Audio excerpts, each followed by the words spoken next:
those serious prayer partners are here tonight, and they're Larry and Phyllis Small, and I'd like for them to stand. Would you please?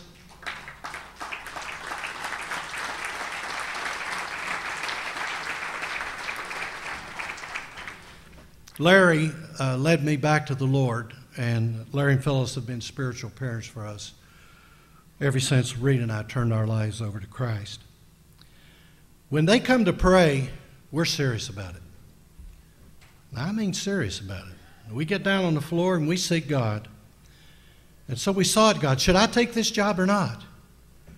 And God gave me a vision, and He took me throughout the company.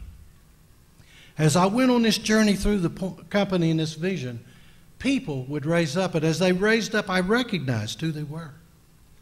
And when I finished that journey, God said to me, spoke to my inner person and said, your time is not finished here yet. Well, you know, when you ask God for an answer and He gives it to you, there's only one thing to do, and that's to be obedient. And don't look back.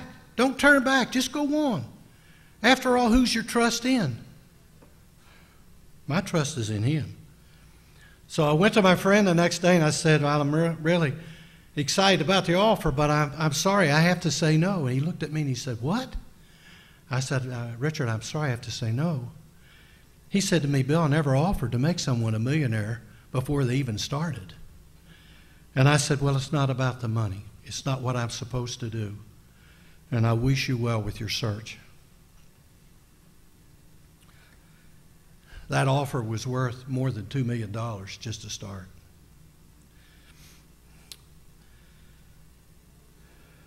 Before we finished the job at the company, every person that God raised up to me was saved.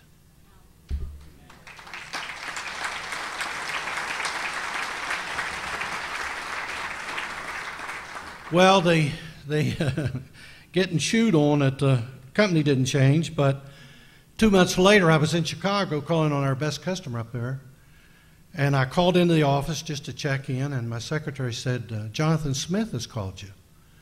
I said, wow, I wonder what he wants. Well, he was the executive vice president of the company who owned us at that time. So I called Jonathan. He said, I understand that you're considering offers to leave our company. And I said, well, actually, that's correct.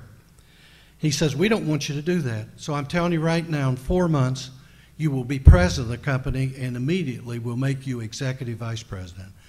Can you trust God? Now, that's excitement. And that was a dream come true for me.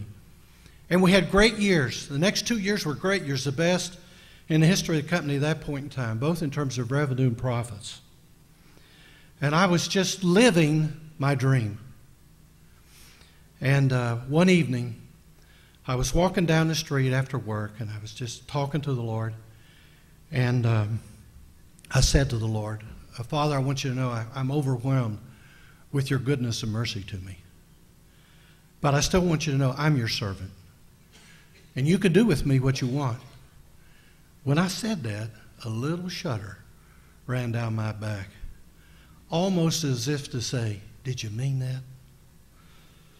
Well, things continued going well at the company, and I got a new boss. And this gentleman was at least 10 years younger than me, and he'd been running a $30 million business, and our company at that time was many times that. And we were in Luxembourg together at the airport. And he said to me, Bill, he says, I notice you don't swear. And I said, well, no, sir, I don't swear. He says, I notice you don't drink either. And I said, well, I'm not a drinker. He said, I suppose you don't chase women. And I said, well, no, sir, I don't chase women. And he said to me, well, we're going to change all that. And I said to him, no, sir.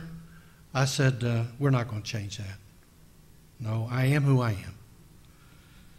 Well, I didn't know exactly. I knew we served a different master. I was sure of that. But we were called to a corporate meeting in Boca Raton, Florida, a country club there. And the parent company that we had was purchased by another company, and there were 61 companies in that parent company. And Rita and I went down, and we spent a couple days there. And during that meeting, out of 61 companies, I was recognized as the outstanding CEO. And that's really nice for my wife and I to be there for that. Well, shortly thereafter, I'm working on a project with a dear friend of mine, Dick Bell, in California. Dick, would you stand? Just like to recognize Dick for a moment.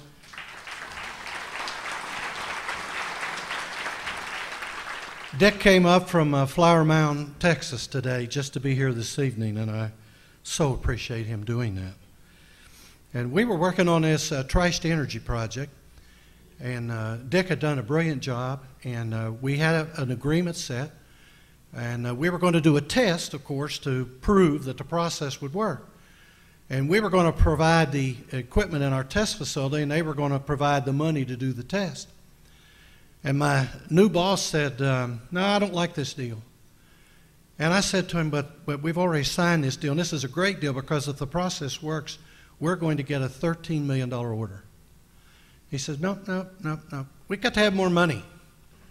I said to him, but we've signed the deal. And he said, we'll go out to California and get this straightened out. So we go to California, and Dick and I are sitting in Bill Houston's office, who was quite the guy. He had the largest garbage company in Southern California and the largest industrial park. He was a pretty special guy, and we had great favor with him. Well, my boss was 1 hour late coming to that meeting, so we're kind of sitting there trying to make conversation. He burst into the office, doesn't apologize for being late, and he says, this deal isn't going to go the way it is. And Mr. Houston said, what do you mean? And he says, well, we're going to have more money. And Mr. Houston says, but we have a deal. And he says, who's making this decision? And my new boss said, Bill Bartlett's making this decision. If I could find that table today I was sitting at, you would find my fingerprints in the wood underneath the table. What are you going to do?